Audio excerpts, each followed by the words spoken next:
Weiner's in-laws and the secret Muslim Brotherhood connections revealed.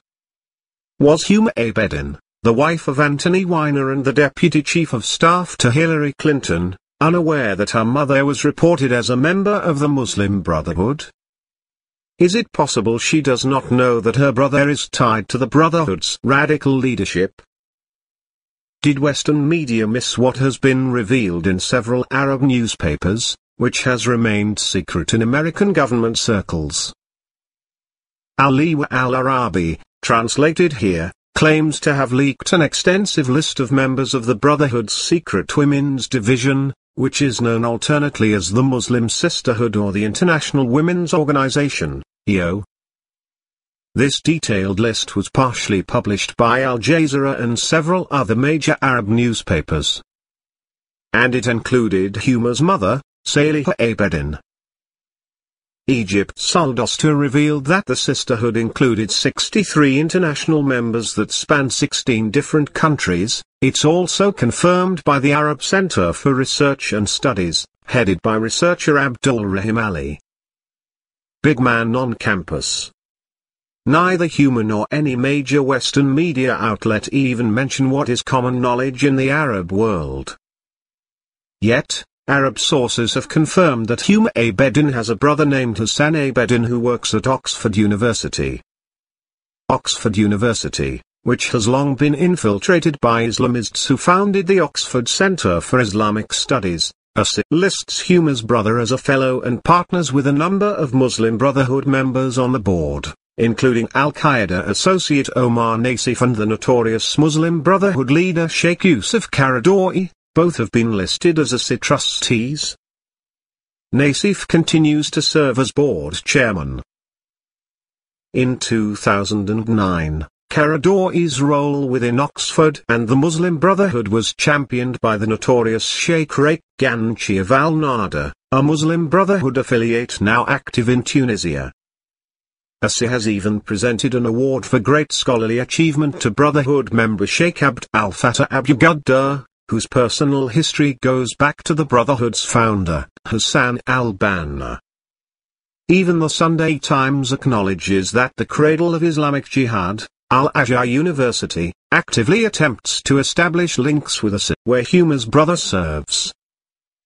Was Huma unaware of all this as she accompanied Hillary Clinton to the Dar el-Hekma Women's College in Saudi Arabia?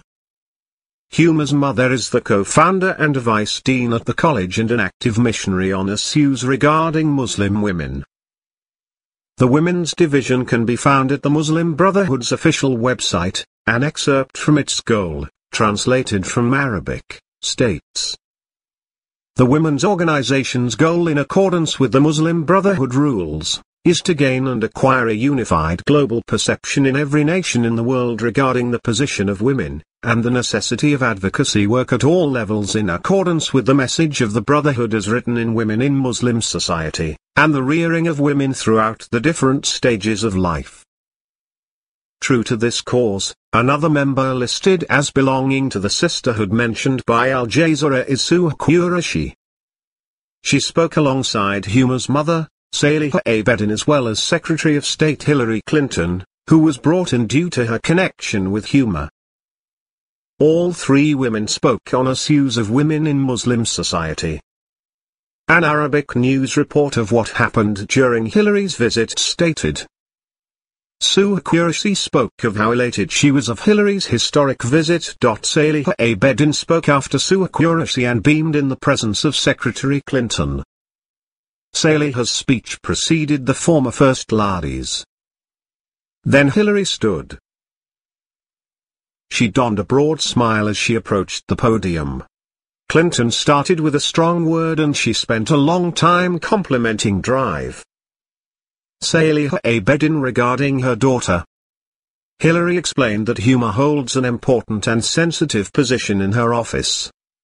She ended her speech by speaking of Saliha Abedin's daughter, Huma, that a person must be happy if mentioned in a positive light, but there is no happiness that equals the compliment given to children in front of a parent. It is sacrilege in Islam for Huma's mother to accept the reality that her daughter is married to a Jew. Yet, neither Saliha nor Huma's brother Hassan have denounced her marriage to Weiner, although it is considered null and void by some of the highest authorities on Islamic Sharia rulings. Huma's brother has been key in furthering the Islamic agenda and has worked with Saudi Prince Al-Walid bin Talal on a program of spreading Islam to the West. A detailed report from 2007 shows that Nassif was identified as the likely force behind the Abedin family's departure from Kalamazoo, Michigan, to Jeddah, Saudi Arabia circa 1977, the same year that the Muslim Sisterhood was established. Will Bill and Hillary sponsor Huma's political future? In 2008, Drive. Mumin Mohammed wrote about why Huma vowed to stay with Hillary even if the latter were to lose the presidential nomination to Obama. Abedin assures in press releases of her continuance on the path with Hillary Clinton, even if Clinton failed as a candidate. The candidate's aides and other influential figures in the Democratic Party assure that they do not disregard Abedin running for election or taking her position in the political arena with the help in successive political administrations of the Clinton family itself. Indeed, the Clinton family played a key role in promoting the extremely powerful Turkish imam and notorious Islamist conspirator Fethullah Gulen, as he fled Turkey for the United States after being accused of attempting to overthrow Turkey's secular government, a charge over which he was indicted in 2000. The charges were later dismissed. In 2008, the former president heaped praise on Gulen, giving him a clean slate. Gulen is given refuge and has even had his sermons aired on Turkish television, during which he explained to his followers how to best seize power from the Turkish government. You must move in the arteries of the system without anyone noticing your existence until you reach all the power centers. Until the conditions are ripe. Until the time, any step taken would be too early, like breaking an egg without waiting the full 40 days for it to hatch.